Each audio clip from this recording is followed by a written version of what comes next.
Welcome to the Confident Dollar Podcast, where we are seeking to bring confidence and organization to your financial life.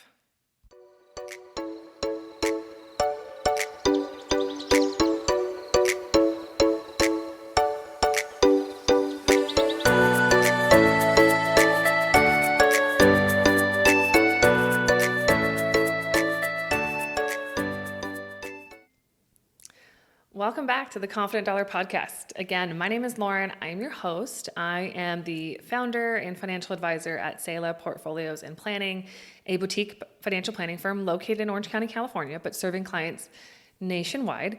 And I started this business in 2019 with the goal of just bringing confidence and organization to people's financial life. That's what I love to do. That's where I love to help people. And it truly is my calling.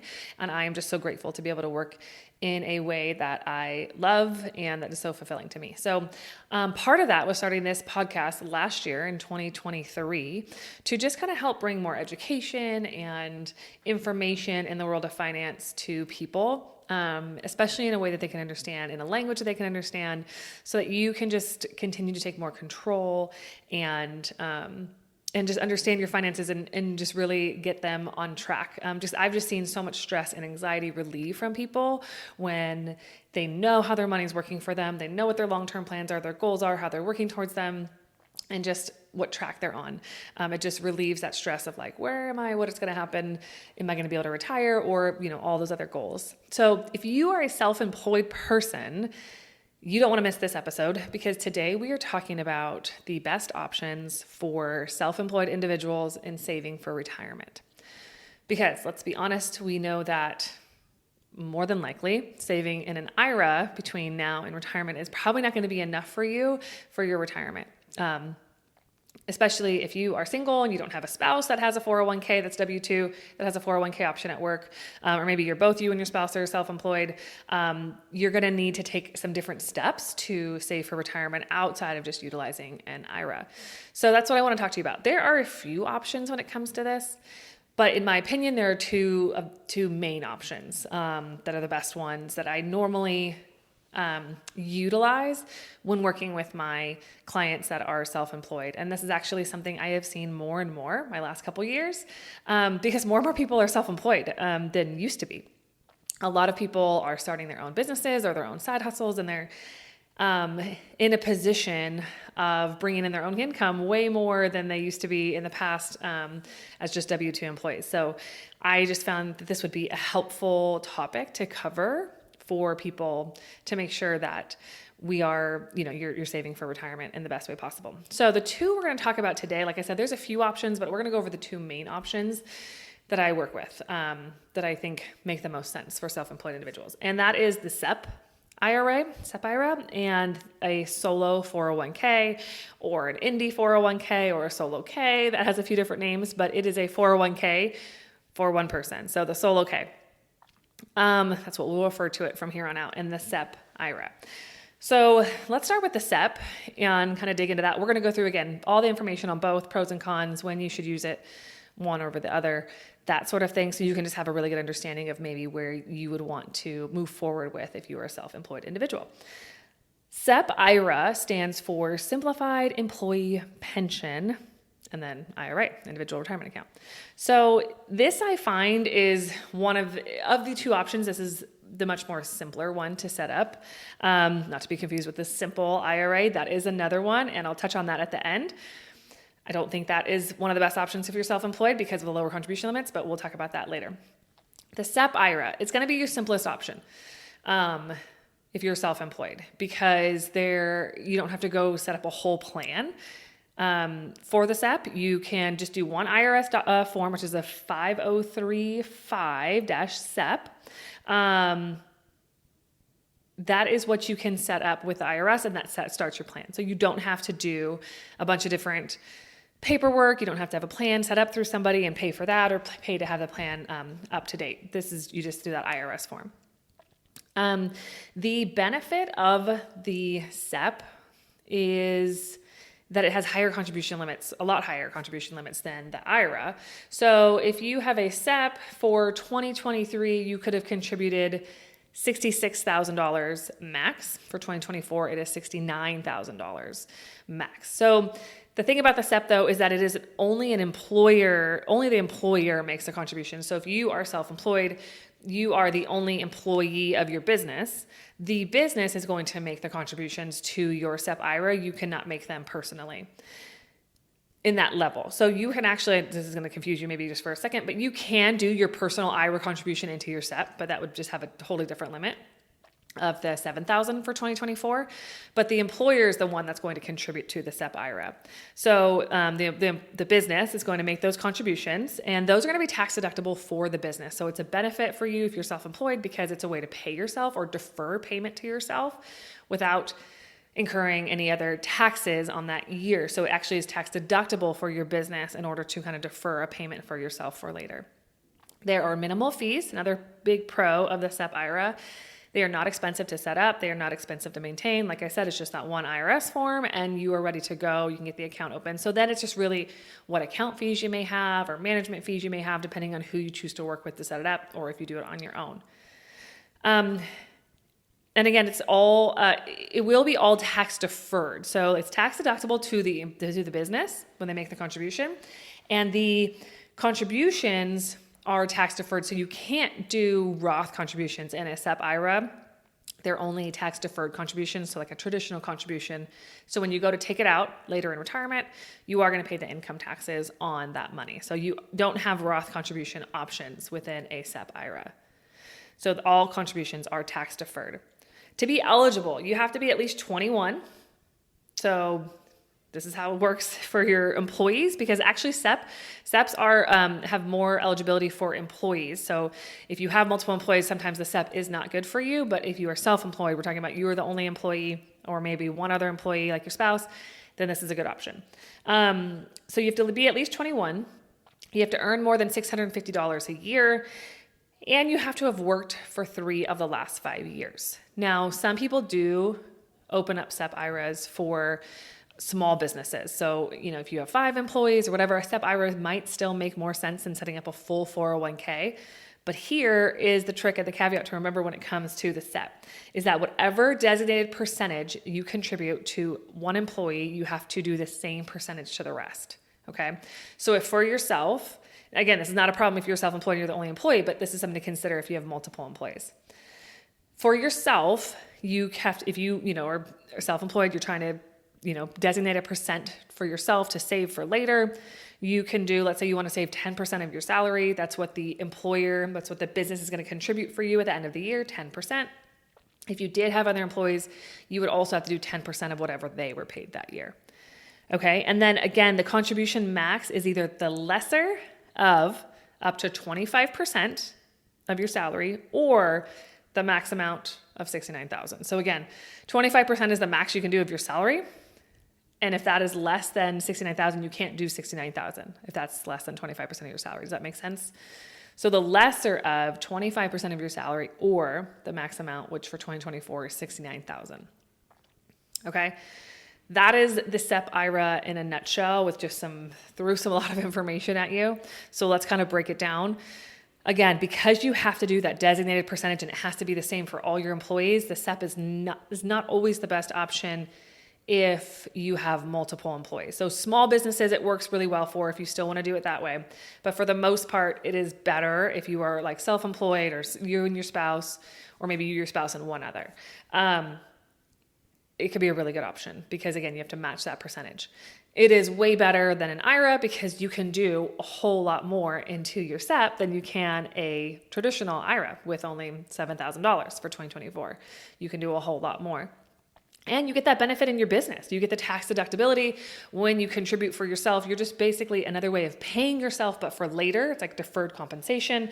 And so that's why it is tax deferred, and that is why it's tax deductible on the business in the year they contribute. So a lot of business owners that I work with will do this contribution just during tax season. So they look at their taxes, they look at how much they made for the previous year, because you can do this all the way up till you file your business taxes. So you look at how much you made for the previous year. Did you have profit? How much did you pay yourself? all those sort of things, and then think, okay, what is a decent percentage if I want to kind of get a tax break on the business? I might as well do a SEP IRA contribution because I'm going to pay taxes anyways. So you do the SEP IRA contribution for yourself for the previous year, and then again, match that if you have employees, but if you don't, you're golden. So it's perfect. Again, the ease of setting up a SEP IRA is why a lot of people like to go with the SEP IRA versus any other options. The biggest downside that I see with my self-employed clients that decide to not go with the SEP is that that it's all tax deferred. You can't do Roth contributions in the SEP IRA, which brings us to the second option, the solo K account. So this is a 401k for self-employed individuals. Now you can only do this. You can only do a solo 401k if you are the only person in your business plus your spouse. So if it is the two of you, then you can do a solo K. If there are more employees, you actually cannot even do a solo K. So this literally is only for like solopreneurs, or at least solopreneurs plus their spouse. But the reason people go with the 401k, the solo 401k, as self-employed individuals is so that they can do those Roth contributions, because you can set up a solo K to have Roth contribution options just like you can a regular 401k.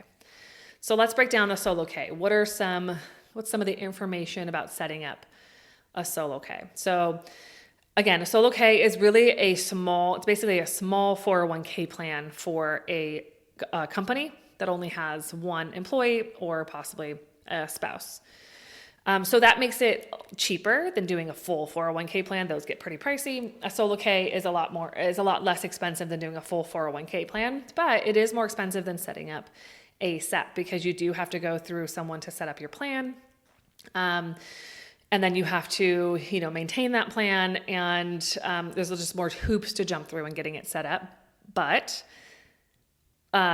you can do those Roth contributions. So that is what I would put in the category of like, okay, if you're deciding between the two, if that's something that's really important to you. And for a lot of people who are young, that is, because you want to have an ability to get Roth contributions into a 401k. That might be in that, okay, here's the pro more for the solo K than the SEP IRA. For a solo K, you can contribute up to $23,000 into it as an employee. So the solo K also is a little bit more diversified in the contributions that you can put into it. So you can do employer contributions. So again, deferred compensation from the employer can go into the solo K every year. But you also can do your own salary deferrals into the solo K, and that can be up to $23,000 for 2024. Again, if you are 50 plus, you have a catch up there, and that is another $7,500 that you have as catch up into that 401k for employee salary deferrals.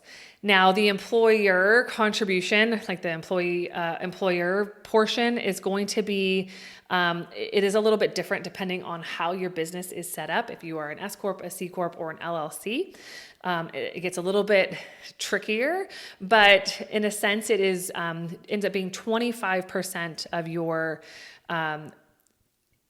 business income, qualified business income, that you can contribute as an employer into your solo K. Okay. Again, there's a little nuances depending on how you categorize, and so I'm not going to get into each of those, but roughly it's 25% of your QBI, qualified business income, into the business that you can contribute as an employer for your deferred compensation there. And then your salary deferral is $23,000 that you can do yourself. So you have more ability to contribute in a solo K as you're personally and from the business. So you can have the benefits on both sides. The benefit from the business is that would be anything that you defer for yourself, deferred compensation would be, again, tax deductible on the business in the year that they do that, the business does that contribution. And then the benefit on you for your salary deferral that you're putting into the solo K is going to depend on what type of contributions you're doing. So if it's regular traditional contributions, then it is tax deferred. And so you're getting that deduction in the year that you're contributing, and you're going to pay the income taxes when you take the money out later. Or you're doing post-tax contributions like a Roth, and you're not getting any tax benefit in the year you're contributing, but then it's tax-free in retirement because it's a Roth contribution. So those are just going to depend on what type of contribution you're doing at that point for the solo K. Let's see. I really think for most of my entrepreneurs that I work with, self-employed people, they have leaned towards this solo K specifically for that Roth option, which ends up being the biggest weight that goes from the SEP to the solo K, and why they would be putting the money into the solo K rather than the SEP. Okay, so just to kind of run things over, the pros: comes higher contribution limit because you're in a retirement plan basically for your company. It's a really good option basically for anybody self-employed. You can do this, for really any business you have. So it's a great option. And then you can choose from a broad range of assets. You're setting it up how you want it. So you have a whole lot more control than doing it with an employer 401k plan that you are a W-2 employee with. You have no control over what they choose. But you can choose however you want to set up your solo K plan. You can choose who you do the plan through. You can choose where you hold it. You can choose the investment options. So you're in charge of it. Cons: you are going to pay taxes and fees for withdrawing the funds early. It is retirement, but that's the situation for both of these because they are both retirement accounts. Again, and it has a little bit more complication than the SEP IRA.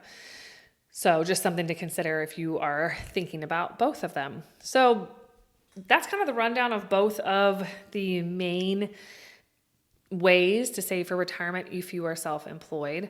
There is the simple IRA. The simple IRA has the reason that one normally gets thrown out is because the contribution limit is so much lower. So it's actually $16,000 for 2024 with a catch-up of $3,500.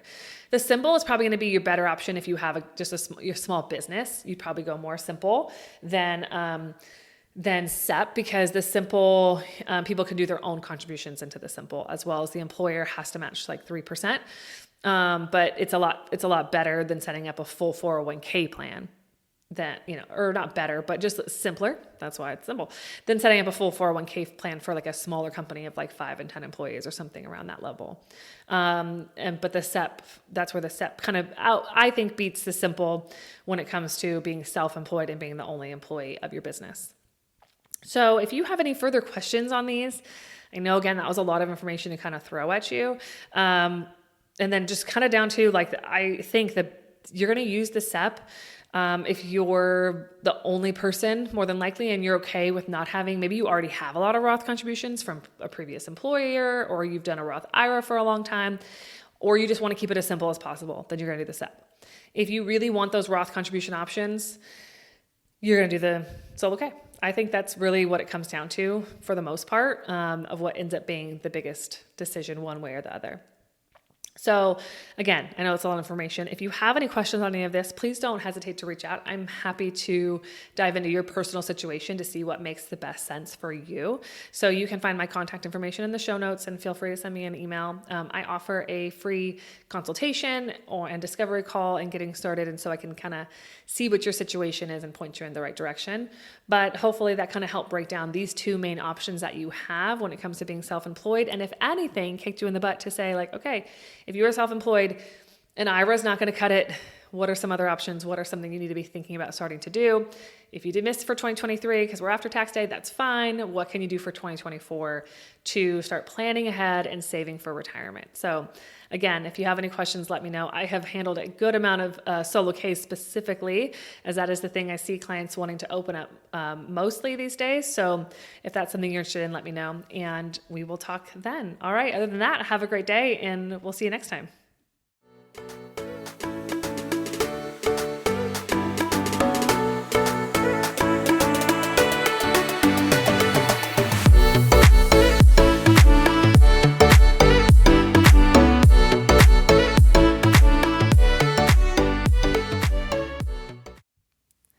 Lauren Gage is a registered representative with and securities offered through LPL Financial, member FINRA SIPC. The opinions voiced in this podcast are for general information only and are not intended to provide specific advice or recommendations for any individual. To determine which strategies or investments may be suitable for you, consult the appropriate qualified professional prior to making a decision. Individual tax and legal matters should be discussed with your tax or legal professional. Economic forecasts set forth may not develop as predicted, and there can be no guarantee that strategies promoted will be successful. All performance referenced is historical and is no guarantee of future results. All indices are unmanaged and may not be invested into directly. There is no assurance that the techniques and strategies discussed are suitable for all investors or will yield positive outcomes. The purchase of certain securities may be required to affect some of the strategies. Investing involves risk, including loss of principal.